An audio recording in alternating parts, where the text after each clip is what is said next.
my name's Rhiannon, I'm 17 years old, I go to Marcelin College and I'm here to find out how to become an aircraft engineer.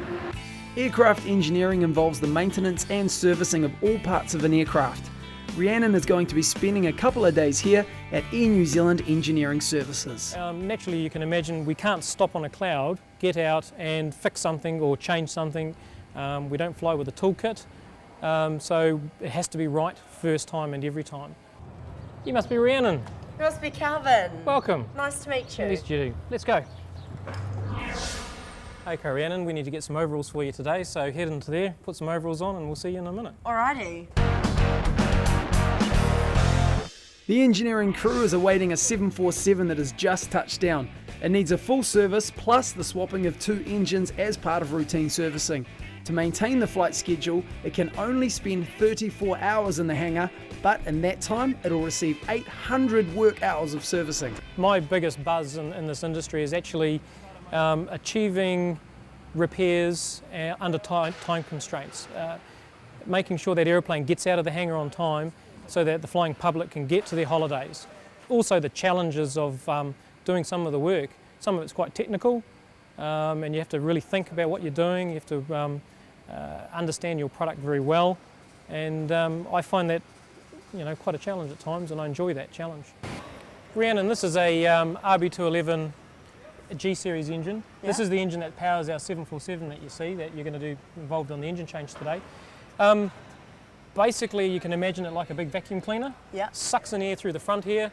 Yeah. And about the middle, it gets fuel put into it and combusts, and then it spits all the hot air out the back.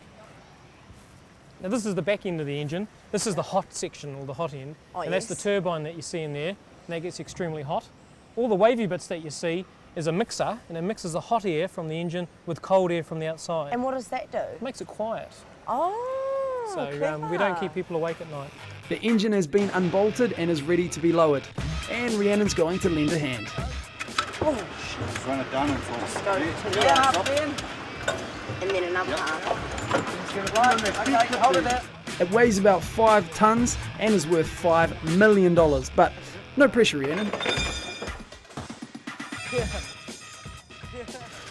Working to time limits and pressures. The guys will group together, they'll work things out, and they'll get the aircraft out. Yeah, okay, Rhiannon down. Just tell me when to stop. Keep going. That's it. Oh, I felt involved, yeah. No, it felt really good. It was fun. After a replacement engine has been fitted, the engineers must start it up and run it on the tarmac to ensure all is well. Rhiannon can't do that, but she can do the next best thing in a flight simulator. Our captain will be Bino TC. This is one of 7 simulators at Air New Zealand and is worth $17 million. We're now going to start the engine, ignition start, then we're going to move the lever into the start position. What kind of things could go wrong? Well, we could have an engine fire, so Beno, do you think you could set that up for us? Here goes fire number 2. And Brianna, if you could cancel the master warning, please.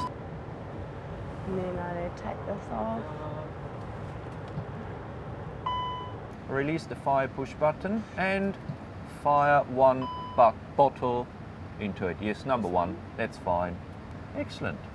Cool. Another role of the engineers is to test and maintain the onboard safety equipment such as life rafts and emergency evacuation slides. Yeah. We encourage trainees to join the airline. We have a training area, a training department, which looks after and coaches people through the industry. Inside our own industry and the airline here, you can move from a tradesperson through to a team leader. There's opportunities to do courses.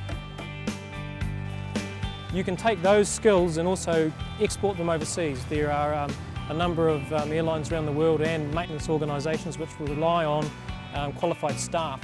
So the world could be your oyster. Oh, hello. Hi, I'm Rhiannon. I'm Marlene. Nice to meet you. Nice to meet you too. So what's so enticing about it? You know, what makes you want to do it?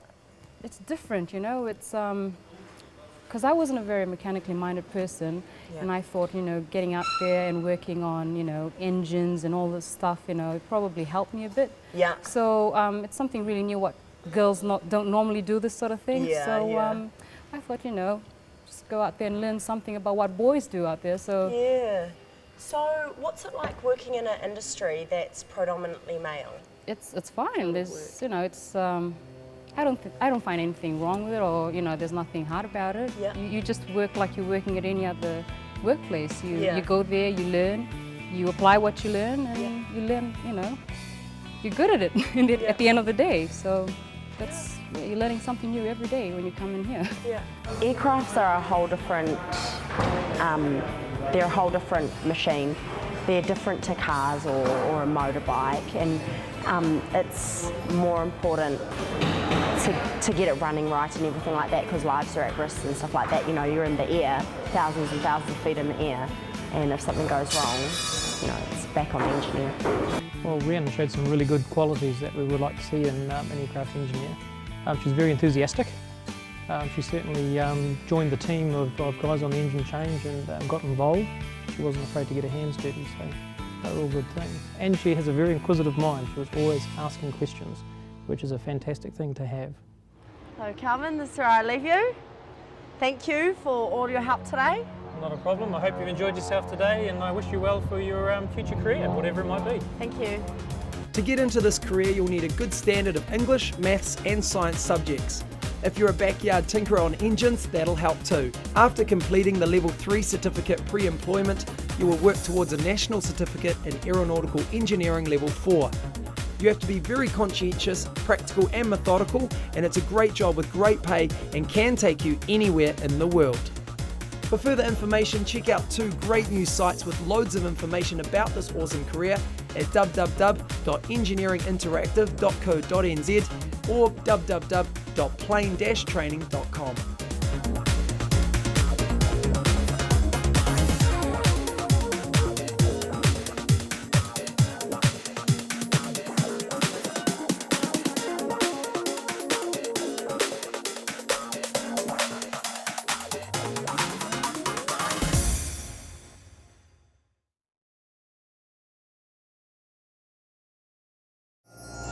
Supporting local content so you can see more of New Zealand on air.